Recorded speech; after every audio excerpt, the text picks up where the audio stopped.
and Facebook live feed. I think we are live on both. Great. I think we're all set up. So hi, everybody. Welcome to our fourth live show here at Apollo.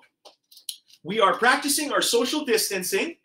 As you can see, I am all alone, and I'm here to present a show for you guys today, and hopefully we'll get some questions from the feed, which has been a very popular segment.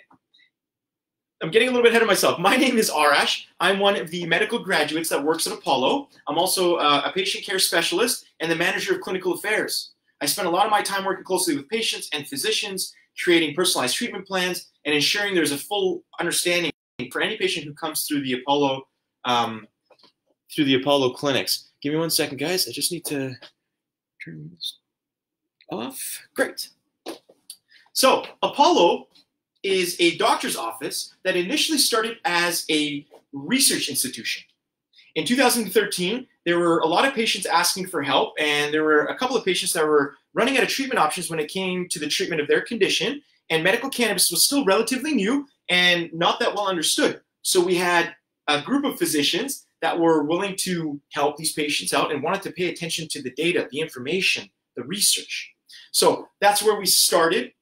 Our foundation still to this day is research. We spend a lot of time recording, analyzing, and understanding the data that we attain with our patient base. So today's agenda is going to be mental wellness and physical wellness. May is Mental Awareness Month. So here we are, right? And want to make sure that we're going through some of the material with you guys and how we would address some of the conditions that we see in clinic. And then I'm going to dive into the questions. And I know the questions are very popular. I want to thank everybody who's paying attention and everybody who's watching. We've been getting lots of feedback, and I really appreciate it, everybody. All right. So before we get a little further into things, I want to just say one quick thing. We are considered an essential service, right? And I want to thank everybody who's out there doing the same, and providing service, providing help to those. If considered essential, we're considered blessed. We're considered a little bit lucky that way. We are still open 7 days a week, and we see patients coast to coast. Our entire platform has gone virtual. We now have the ability to see patients anywhere in the country. You'll be connected to your healthcare professional, and after that, you'll be followed up by an educator who can ensure full understanding and treatment methodology and dosing, which is one of the most important things when it comes to medical cannabis. All right, guys. One thing I'm going to say, and you might hear me say it again throughout the show, is that cannabis is a very personalized medication. We say in clinic, there is no such thing as a one-size-fits-all, right? We have to take into account a patient's medical history, a patient's current social history, and then decide on their condition how we're going to treat them. We have a fairly high success rate. We do very well with our patients. We're popular. But at the same time, we have to explain to them that our patients sometimes have to be patient with us. We have to find out what is going to work best for them.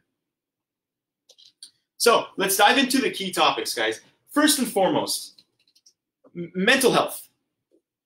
The #1 condition that we see in clinic when it comes to the mental health is anxiety and depression. So just a quick moment to get our bearings here. Anxiety and depression are said to be two conditions from the same area of the brain. The main neurotransmitter involved is serotonin. I'm going to slow down a little bit. What is a neurotransmitter? A neurotransmitter is a chemical that your brain produces that helps your brain communicate with other parts of your brain and the rest of your body. If the levels of serotonin are higher or lower, there can be a condition that follows. Now, we know cannabis, both CBD and THC, have receptors in the cortex, in the brain. For reasons that I don't want to get into today because there's just too much to explain, we know that cannabis can help with equalization of a lot of the conditions that are ailing people. So if someone has a lot of anxiety and they're constantly up and their energy is always up, cannabis can kind of help control that. It can help calm them down a little bit. And if they're constantly down and they're always upset and they have trouble with depression as their primary, then a healthcare professional will monitor that, address that condition, and potentially cannabis can help bring that person back up in terms of mood, in terms of energy, right? So very important to remember these things. When a patient does present to clinic with these conditions, a healthcare professional will ask them a good history. we have to understand when this began, how it began. Is it because of what's going on currently in the world? Has it always been this way? Was there a set event or date, right? Anxiety and depression can be situational. If there is no situation associated with the condition or the way the patient is feeling, then we can say that it can graduate into a chronic condition. Regardless, we mimic the modern methods of treatment. We have a patient start on a dose, and a lot of patients report to us immediately that they have a lot of benefits with the symptomatology of what's going on. An anxious patient will report that they have a very fast heart rate or an increased respiratory rate, a lot of sweating, nervousness.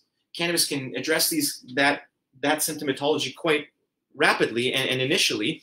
And then a healthcare professional will let the patient know that I need to see you again in 4 to 6 weeks to assess whether the dose we are using is correct, or we need to increase, or maybe we need to decrease. And again, all of these things are decided on by a doctor during your visit at Apollo, virtually, of course, and at home and in the safety of your own home.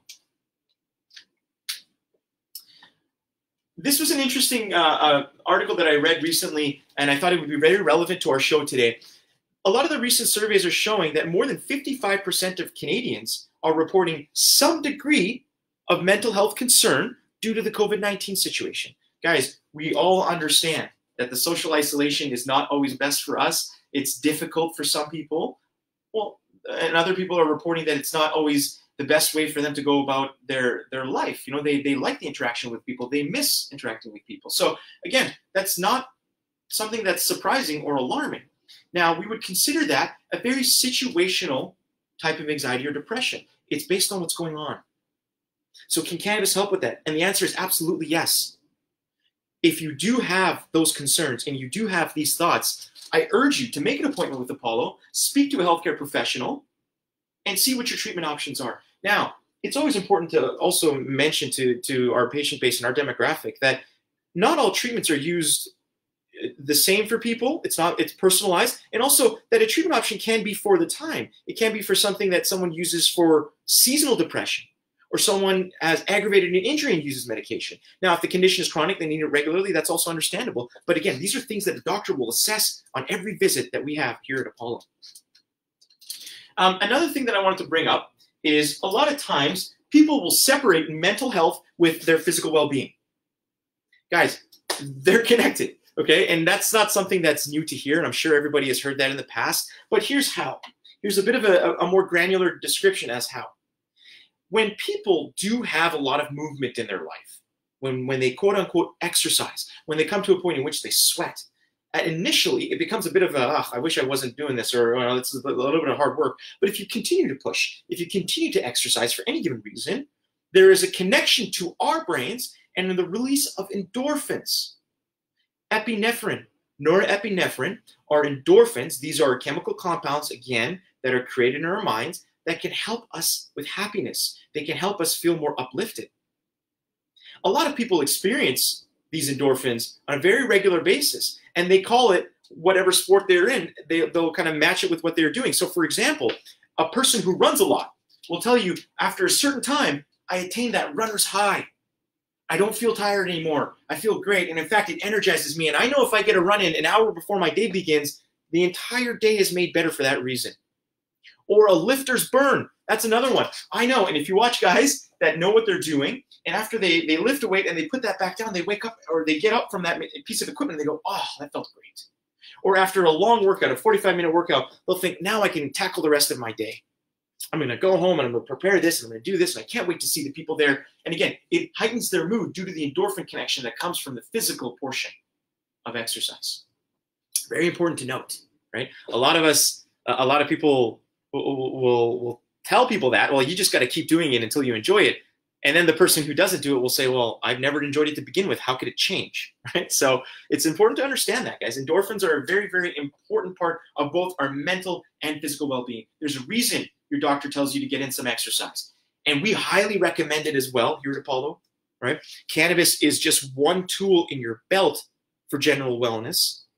Your physical health is a very important part of your life and a choice that needs to be made. So we recommend that people do what's fun, Do something you enjoy. I think we had a patient tell us the other day that she started trying to get in more into exercise and was doing some sort of home routines, but what she liked most about the routines was the music. So she thought, I'm not going to listen to the instructor. I'm just going to dance on my own. And it turned out to be an excellent exercise for her. And she said she's been doing it for 6 months now and absolutely adores it. So we love hearing that kind of stuff. We love to know that we're helping patients out that way. Moving on, guys, along with exercise comes a certain level of soreness, right? Now, I think that if you do an exercise and you do not feel any form of soreness, you haven't really done much. So soreness is a sign of success. It's a good thing to an extent. Now, make it very clear. We don't want people feeling like they can't walk the next day, but a bit of muscle soreness means that you have actually pushed that muscle past its level of comfort and are now building, right? And so it's a very, very important thing to recognize, and it's a good thing as well. We had a patient come in a little while ago and tell us, well, I use CBD from time to time when I have an ailment, a physical ailment. So if I spend a little more time with my kids and my job is extra strenuous that week, I'll use my CBD in place of an aspirin or an Advil or Tylenol or any other medication that's over the counter for himself.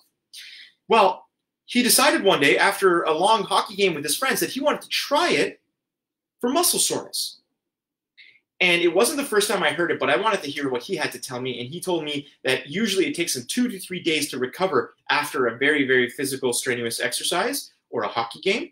But in this particular case, after 12 hours of the game, he was feeling much, much better. And he said the soreness had decreased. So he is a firm believer that CBD can help with muscle soreness. Now, from a physiological standpoint, we understand that CBD does help reduce inflammation in the body, especially when used orally, when used systemically. So he's just reaping the benefits, and as opposed to taking any other traditional medication, he finds that CBD works a lot better for him. So again, all things that are in line with our general well-being. We've started with mental health, we've graduated into your physical health, and now we're discussing some recovery methods that cannabis can even help with as well. Right? And these are things that people report back to us very regularly, guys, very regularly. What's important to note, we've covered some mental health, some physical health. What's important to note is all of these things that I'm discussing with you have been done in light of or with following of a healthcare professional. Your doctor is the one who will counsel you based on what you were looking to use medical cannabis for. And like any other medication, they will make dose adjustments, strain adjustments, method of consumption adjustments, whether it's an oil, whether it's a capsule. These things can be adjusted. And then again, a patient will gain some encouragement. A lot of patients come back and they tell us, well, I've been empowered and I now understand how my body reacts to this medication. I now understand where I could use it and could not use it. And hey, doc, I want your permission. Hey, doc, I want you to know I'm using it this way. And the physician will mark that into their chart and let them know, well, remember you came here initially for the treatment of osteoarthritis in your lumbar spine, and we are now using it for physical exercise recovery, and it's helping. That's great to know. And again, we always feel like that's a great success. We've empowered somebody to live a better life. All right, guys, that's generally what I have, but I've been receiving some questions as I go, and I'm going to take as many as I can from the live feed. Again, thank you so much for tuning in and giving us these questions. These are fantastic. First question I'm going to take on. Sorry, guys, I'm just going to make sure my screen is right here. All right. First question is, I am vaping a lot more than usual during the pandemic. Would it be better to go with a sativa or an indica? Is there a difference? All right, guys. So let's address this one step at a time. First, a patient who is vaping. Guys, we want to make it very clear. Patients who vape after an appointment with Apollo are educated and shown Health Canada approved vaporizers, okay? These are dry herb vaporizers that we know are far safer than the recreational market or things that are available at any corner store. Those are not the same devices, okay? We are hyper aware of the respiratory conditions that come with the recreational world, okay? As a doctor's office, we do not promote any of that stuff. We don't promote the smoking of anything, but it's very important for patients to know that when we talk about that, that's what we're discussing. Secondly, the sativa versus indica. So let me give us some bearings. Let me rewind a little bit. There are basically two plants of medical or cannabis in general. There are three, but we deal with two in Canada. One is the sativa. The other is the indica. Now, there has been an argument back and forth. Are there any differences? Are they worth looking at that way? Well, the answer to that question is for most patients, they report there's very little difference. but we still know people who say that to us. They say, hey, doc, if I use a sativa-based CBD, I've got a lot of energy. If I use an indica-based CBD, I'm more calm, I'm more relaxed. If I use a hybrid, I gain the benefits of both. So it really depends. What we do know, the cold hard facts, the objective facts, is that sativas and indicas are two plants that are genetically identical, but said to be slightly phenotypically different. What does that mean? Keep in mind, guys, genetics are what make us, or what make any living matter. Okay? Phenotypes are the minute differences within a genetic line. It's what makes your hair the color it is. It's what chooses your eye color, your skin tone. Phenotypes can be different within the plant that is genetically identical. Okay? So I don't know if that answers your question fully. Is there a difference? It'll depend on the individual. Remember, it's very individualized. But generally in medicine, we follow the values of CBD and THC, not so much the phenotypical differences between the plants. Good question, though. Very in-depth. Next question. Okay, guys, sorry. I'm going to scroll through here. How medical cannabis affects depression. Okay, so very in line with what we are already discussing. Remember, depression and anxiety are very, very similar conditions. One is an up, one is a down, but they are said to be from the same place. And in modern medicine, we step into it treating it the same way, which is to address serotonin. Remember with me, serotonin is a neurotransmitter. That is a chemical that your brain creates that helps communicate to your brain and the rest of your body. Quick review. Now, depression is something that would potentially be addressed in clinic with a CBD alone product to start with. Okay, initially CBD alone. And then we would have a follow-up appointment in about 4 to 6 weeks' time to see how that patient is doing. If they've had some benefits, then we remain that course. If they haven't, and the condition is still the same, then we can step into the world of very, very low dose THC. Now, when I say that, sometimes people are a bit hesitant, but I remind you, this is under the care of your doctor. Okay, guys, at Apollo, we have a wide range of healthcare professionals. We have anesthesiologists, we have psychiatrists, we have pain specialists. We do a lot to ensure our patients are correctly suited with the doctors that they see. A lot of our family doctors are also understanding that this is what they can help with and what they see in clinic, and they'd like to use an alternative treatment plan. But if things do advance, or if a case is more particular, they can send it to the correct faction of medicine, and we help with that. So again, it's something we're very proud of. So great, another great question.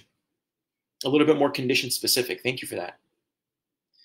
All right, guys, the next one. What is the current state of research on medical cannabis? THC, CBD, and other compounds. I feel like the only information layman people can get on the internet always is borderline propaganda from cannabis enthusiasts. I like to get cold, hard facts.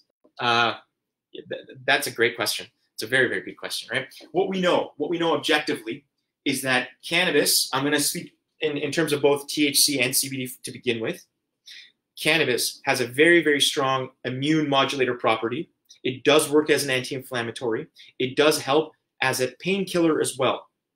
In medicine, they use the word analgesic. We use painkiller, right? Same difference. So you're right. There are a lot of cannabis enthusiasts out there, and we see a lot of them in clinic. And we see a lot of them virtually now too. So keep in mind, when someone is an enthusiast towards any medication, it's because they've had a positive experience. Okay? Take that enthusiasm and try to understand it from their angle.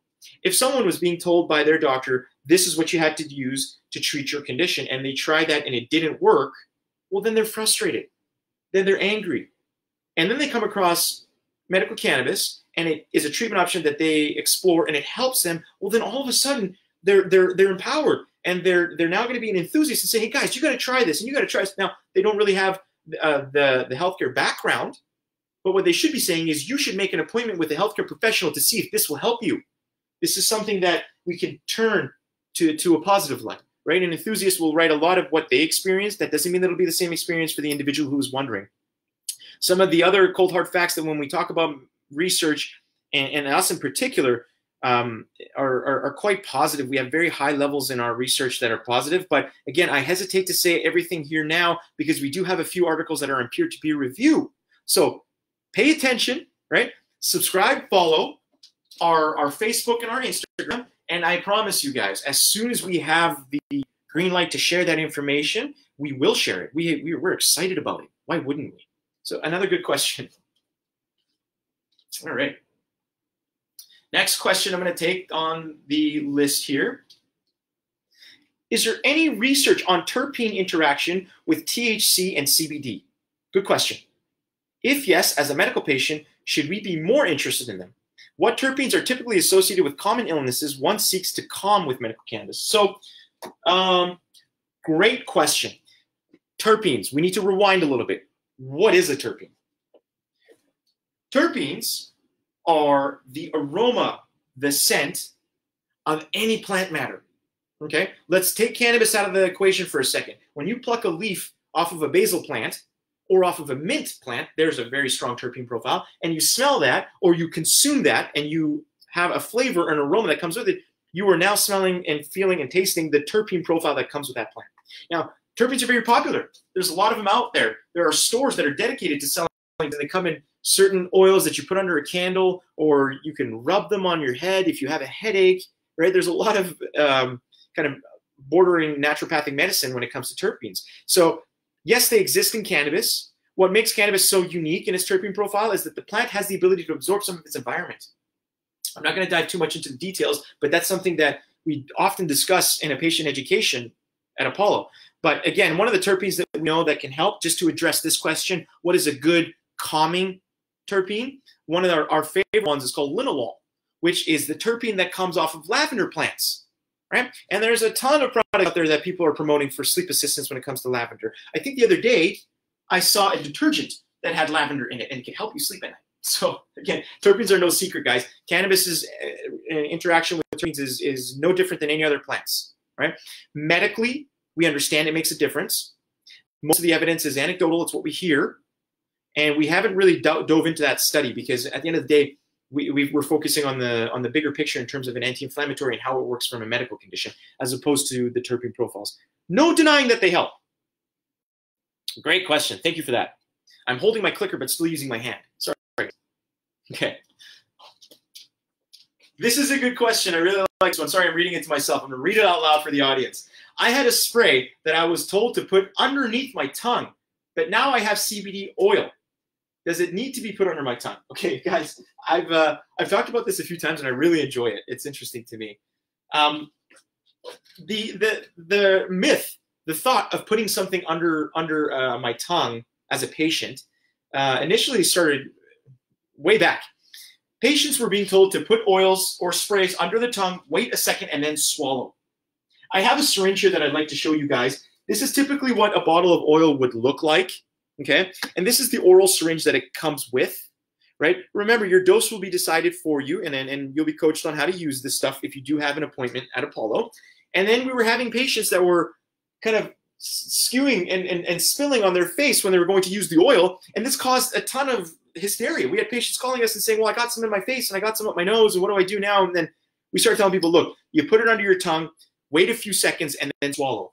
What we do understand, objectively, that cannabis is a fat-soluble medication. The liver is involved when it comes to the metabolism of any fat-soluble medication.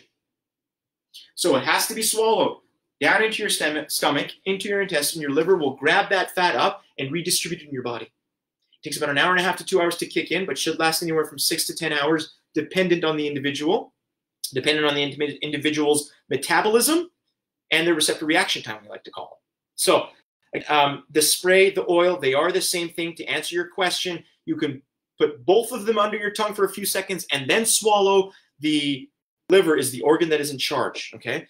There are only very few medications that are absorbed under the tongue, and they have to be water soluble, right? And so that's not one of them. Great question. Great question. All right. Cannabis helps my OCD. That's a statement. It's firing hard through COVID. That's another statement. Well, I guess I can address it in terms of a patient who is telling me that they're attaining a lot of benefit from OCD, and through the COVID situation that things are getting worse for them. How can we turn that into something that's beneficial for us to know as a medical practice? Well, we firmly understand that OCD is a condition that requires multiple treatment avenues. Multiple treatment avenues, guys, right? If cannabis is helping somebody cope and helping them stay calm and stay relaxed, then excellent. That's a very powerful tool in that patient's belt. Okay? Then we know, again, this is modern medicine, has nothing to do with medical cannabis, that CBT, cognitive behavioral therapy, is one of the strongest forms of treatment of OCD. So if this patient is doing a daytime CBD dose alongside their CBT, and they're increasing their functionality and their ability to work through their OCD, then that's great. Thanks for the statement. I kind of trying to turn it into a question as much as I could, and I appreciate that. Thank you. Next one up, guys. Do topical products help with pain? Okay, sorry, let me start over. Do topical products help with the pain of osteoarthritis, degenerative pain, specifically in the hip joint? Okay, there's a whole bunch there. Osteoarthritis is a degenerative condition in which a joint will lose its cushioning and potentially start getting too close to the other bone around it, and that can cause some pain. That can cause some inflammation. They're asking if it can be used topically. Guys, most of the products that we have access to from a doctor's office standpoint are these oils, and these capsules are designed to be ingested. What's the difference? If you ingest any medication, it becomes systemic, and it's benefiting you systemically, because although osteoarthritis of the hip is the joint in question, there is no doubt that once the inflammation starts in one area, it will spread to the rest of the body. Okay? So if you have systemic inflammation due to a hip joint, why not address it with systemic anti-inflammatory, which is what we say in clinic. Now, if the patient is adamant and they say, no, I only want to use topical, well, we can try our best to coach them on that, right? And what we have seen is some benefits recorded, but only very superficial joints, right? An elbow of an athlete, right? A shoulder for a rotator cuff injury, right? Those are things that we have recorded. We don't recommend it. We don't suggest that these oils are not designed yet to be topicals. And I say yet because I think they're very close, some of these pharmaceutical companies. But again, the hip is a very deep joint. To use topical for that, I'd be very shocked to hear that was successful. So the answer to your question is, yes, there are times in which it can be used topically, but we prefer it systemically, and no better person than your doctor to advise you guys. I can sit here and tell you what I've heard and what I've seen, but if your healthcare professional tells you, yes, you will use it systemically because this is why, then you have a firmer and better understanding. And again, they'll follow the complexity of that visit. You will see them again. You will speak to educator again. Don't feel that this is just something we're going to tell you once and then you're on your own, right? You call us and say, hey, look, I tried it for 3 days and it hasn't worked yet. Well, we need a little more time. We need a better dose. Again, that depends on the individual.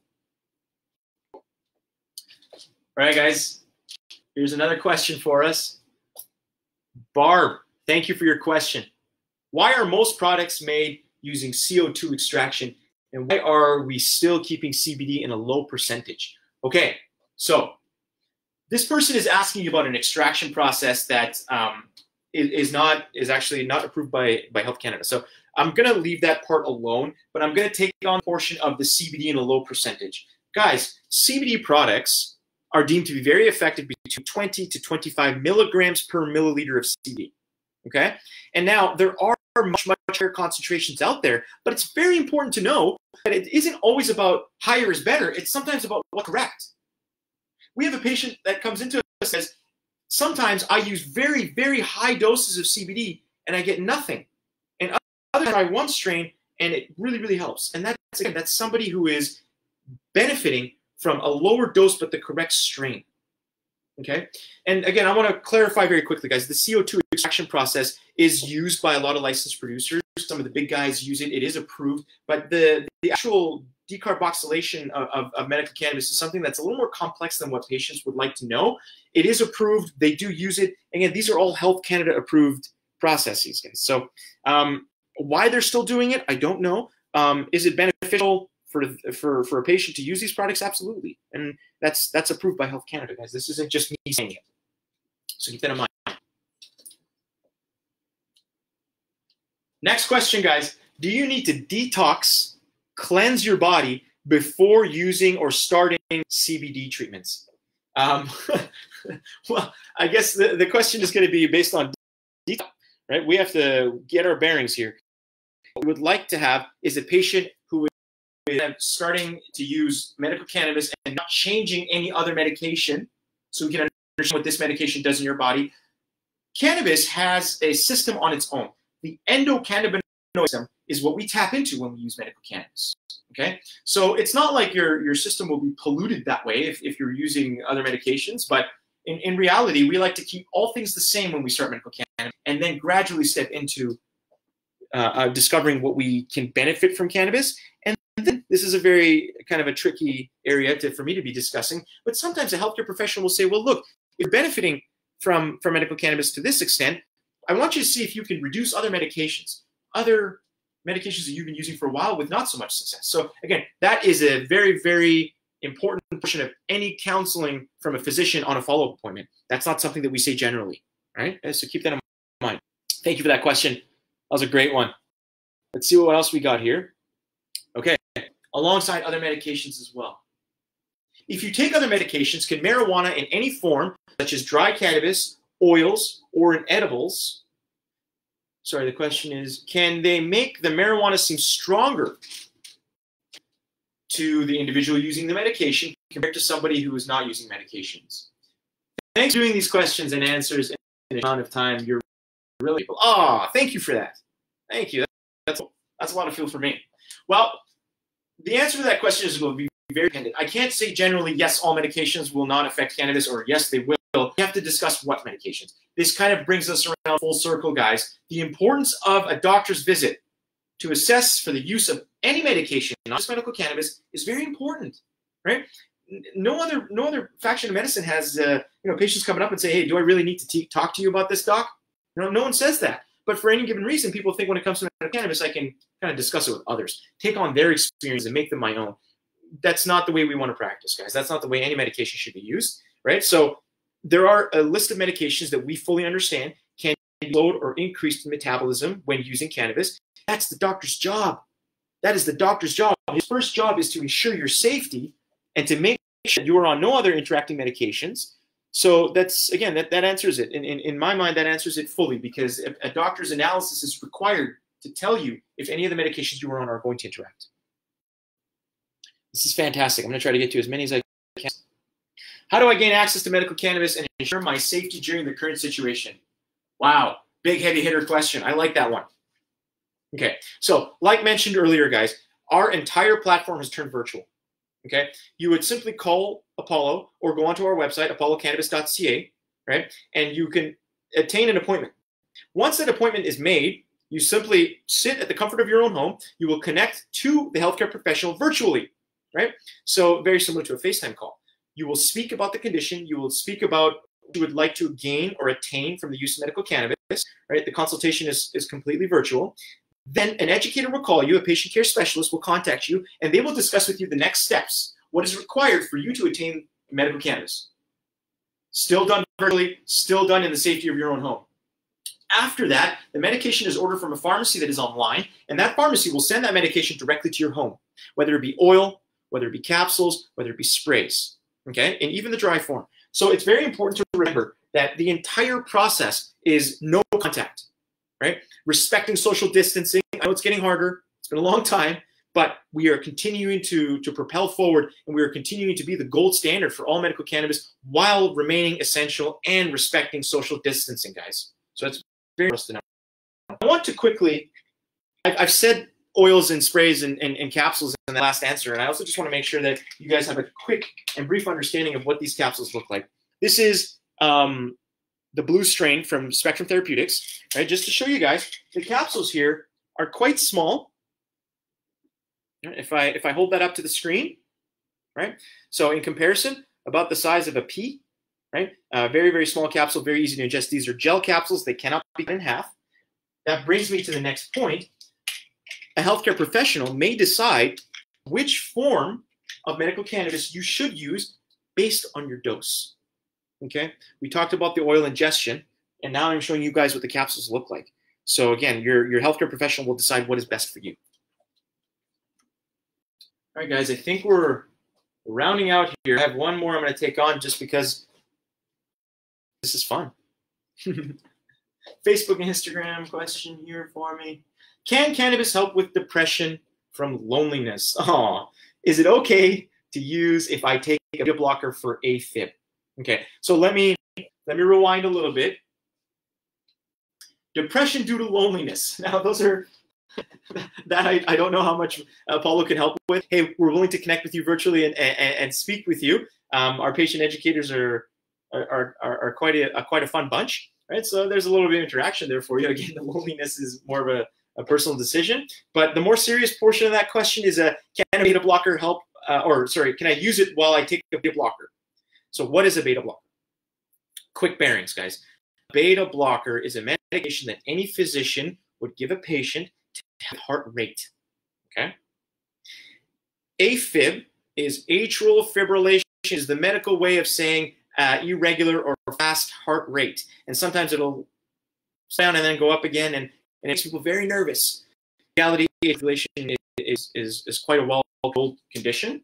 And beta blockers, it'll depend on which beta blocker you were on, whether or not an interaction could potentiate for medical cannabis. So this, again, comes back to how important it is to have a doctor visit, guys. A physician will very clearly understand which beta blocker you were on, what is the half-life of that medication, how long it takes to come out of your system, is there any interaction with medical cannabis, and if there is, what needs to be done for you to attain treatment options with medical cannabis. And again, this is something that physicians do on a regular basis. This is what they went to school for. Okay? So another great thing. I'm sorry I can't help more with the loneliness. All right, guys, that rounds it up. We went a little bit over, which I enjoyed. And I guys enjoyed as well. Thank you so much for joining us today.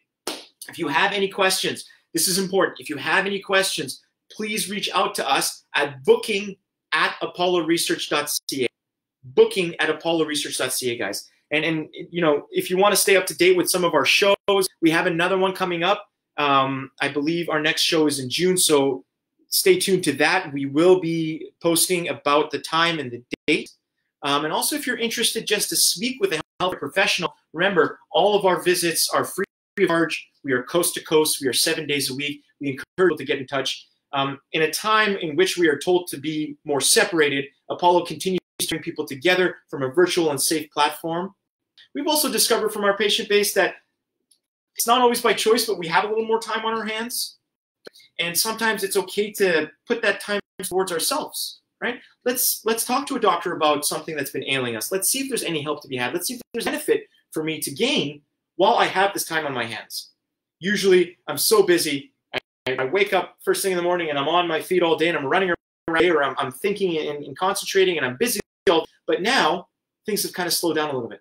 So I take the opportunity to take care of yourself. And here at Apollo, we would love to help. All right, guys, that's it. Thank you so much. I hope you have a fantastic weekend. And remember, continue to practice your social distancing. Thank you. And